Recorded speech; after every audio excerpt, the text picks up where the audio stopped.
पवित्र बाइबल जिसके कई वर्जन्स हमारे मोबाइल फ़ोन्स में हैं। इंग्लिश, हिंदी, उर्दू और हमारी लोकल भाषा की बाइबलें हमारे घरों में हैं। लेकिन जितनी आसानी से आज हम बाइबल को हासिल कर सकते हैं और पढ़ सकते हैं, ये मुमकिन नहीं था 14, 15 और 16 सदी में। मसीही इतिहास के मास्टर प्रचारक और लेखक चार्ल्स स्पर्जियन ने बहुत ही सही और पावरफुल तरीके से कहा है कि Bible is a blood stained book. Bible एक खून से लथपथ किताब है।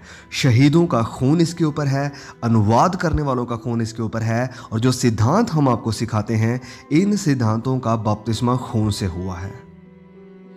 1428 में इंग्लैंड के एक बिशप ने उस इंसान को सजा सुनाई जिसको कि 44 साल हो चुके थे कब्र में पड़े हुए। बिशप ने आदेश दिया कि इस इंसान की कब्र को खोदकर उसकी हड्डियों को या जो कुछ भी बचा है निकाला जाए और उसे जलाकर स्विफ्ट नदी में फेंक दिया जाए।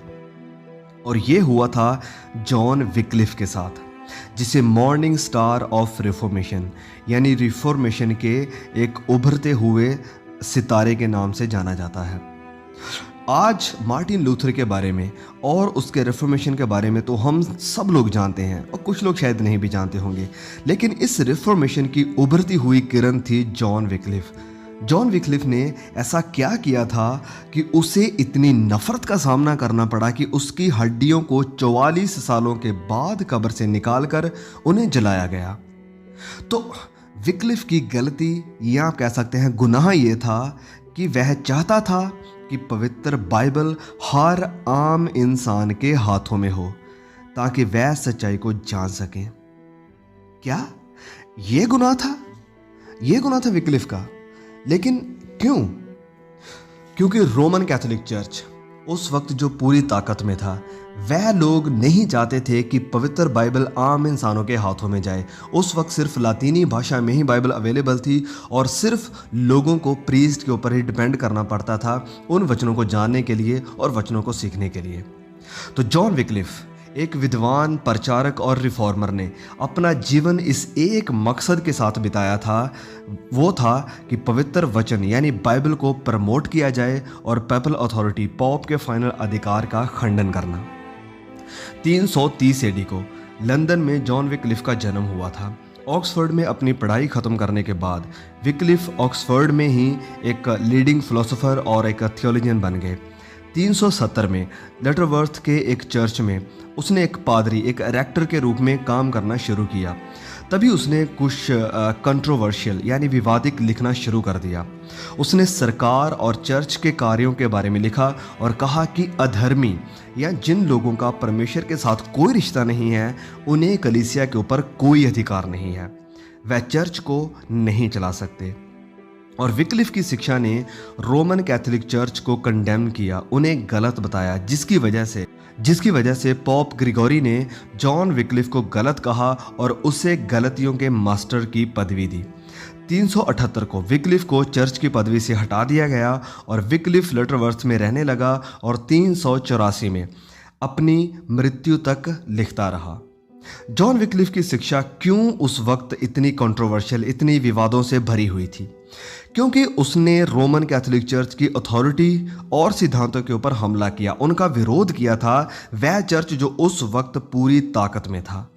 विक्लिफ का विश्वास बिल्कुल सही था और उसका विश्वास था कि सारे रीति रिवाजों को, जो रोमन कैथोलिक मानता था, सारी रीति रिवाजों को, पॉप को और बाकी सब सिद्धांतों को पवित्र वचनों के नज़रिया से देखना चाहिए। All must be measured by the scriptures. Wycliffe का पॉइंट था कि पवित्र बाइबल ही काफ़ी है हमारे लिए और यही हमारी फाइनल अथॉरिटी है, क्योंकि हर एक वचन पवित्र आत्मा की प्रेरणा से लिखा गया है।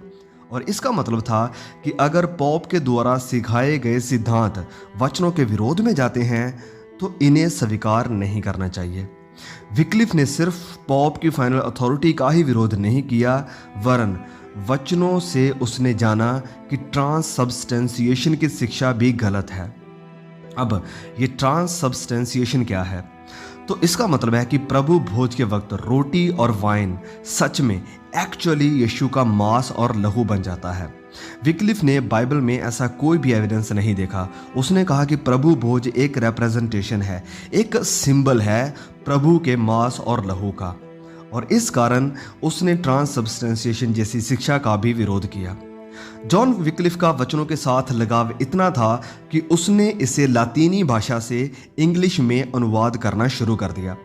विक्लिफ का मानना था कि सिद्धांतों और प्रैक्टिस के लिए बाइबल ही फाइनल अथॉरिटी है, और उसका मानना था कि हर किसी को अधिकार है पवित्र वचनों को पढ़ने का। हर आम इंसान के पास बाइबल होनी ही चाहिए। विक्लिफ के दिनों में बाइबल सिर्फ लातीनी भाषा में ही अवेलेबल थी, और जो भी कॉपीज अवेलेबल थी वो सिर्फ चर्च में ही होती थी, और कोई आम इंसान बाइबल को नहीं पढ़ सकता था। लोगों को प्रीस्ट के ऊपर ही पूरी तरह निर्भर रहना पड़ता था ये जानने के लिए कि वचन क्या कहते हैं। विक्लिफ को ये अन्याय बिल्कुल भी पसंद नहीं आया, और उसने मांग की इंग्लिश अनुवाद की। उसने कहा कि मसीही यीशु की बातों को इंग्लिश बोलने वाला इंग्लिश में ही अच्छी तरह समझ सकता है। मूसा ने परमेश्वर की आवाज़ को अपनी ज़ुबान में सुना था, और यीशु के चेलों ने भी यीशु मसीह के वचनों को अपनी ज़ुबान में सुना और सीखा था। तो 380 को विक्लिफ की अगुवाई में लातीनी से इंग्लिश में बाइबल का अनुवाद होना शुरू हो गया। सारी कॉपीज हाथों से ही लिखी गई, क्योंकि प्रिंटिंग प्रेस उस वक्त नहीं बनी थी। इससे पहले कि ये अनुवाद पूरा होता, विक्लिफ की मृत्यु हो गई, लेकिन उसकी टीम ने यह काम पूरा किया, और उस वक्त दुनिया में पहली बार इंग्लिश की बाइबल उपलब्ध हुई। और ये बात कैथोलिक चर्च के लिए एक बहुत ही गंभीर विषय बन गई।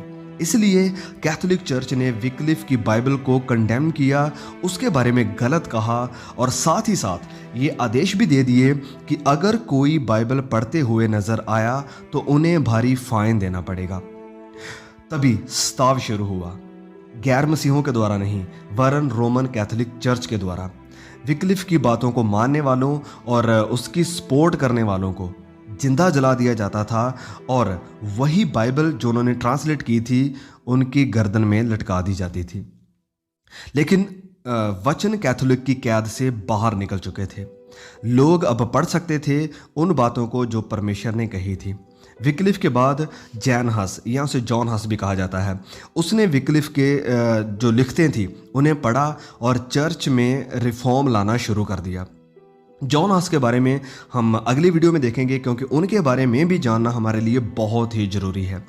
1415 एडी को रोमन कैथोलिक ने एक काउंसिल में जॉन हस को अपधर्मी, एक हेरेटिक या चर्च का विरोधी बताकर उसे जला दिया, उसे जिंदा जला दिया, और साथ ही साथ जॉन विक्लिफ को भी दोषी ठहराया और उसकी लिखतों को भी जला दिया। और तभी उस वक्त के बिशप ने आदेश दिया कि विक्लिफ की कब्र को खोदकर जो कुछ भी बचा है उसे जला दिया जाए और उसकी राख को नदी में फेंक दिया जाए। लेकिन विक्लिफ का प्रभाव वह ख़त्म नहीं कर पाए।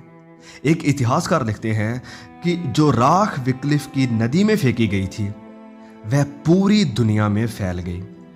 John Wycliffe, the morning star of reformation, ने आने वाले विश्वासियों के लिए एक रोशनी की किरण जलाई, और आज हम आज़ाद हैं बाइबल को पढ़ने और अपने पास रखने के लिए।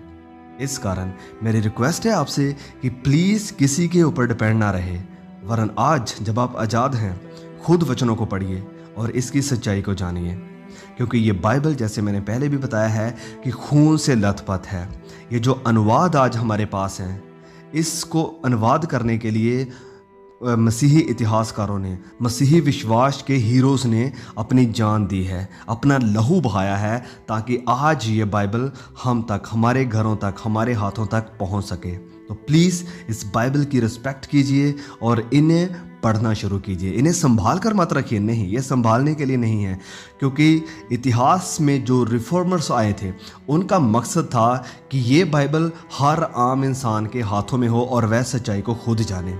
तो आज जब हमें मौका मिला है कि हम आज़ादी से वचनों को पढ़ सकें, आज़ादी से सच्चाई को जान सकें, तो प्लीज़ इस मौके को, इस अपॉर्चुनिटी को हाथ से मत गवाइए। वचनों को पढ़ना शुरू कीजिए और वचनों में बढ़ना शुरू कीजिए। परमेश्वर आपको संभाल कर रखे। फिर मिलेंगे बहुत जल्द ऐसे ही एक और वीडियो के साथ। आमीन।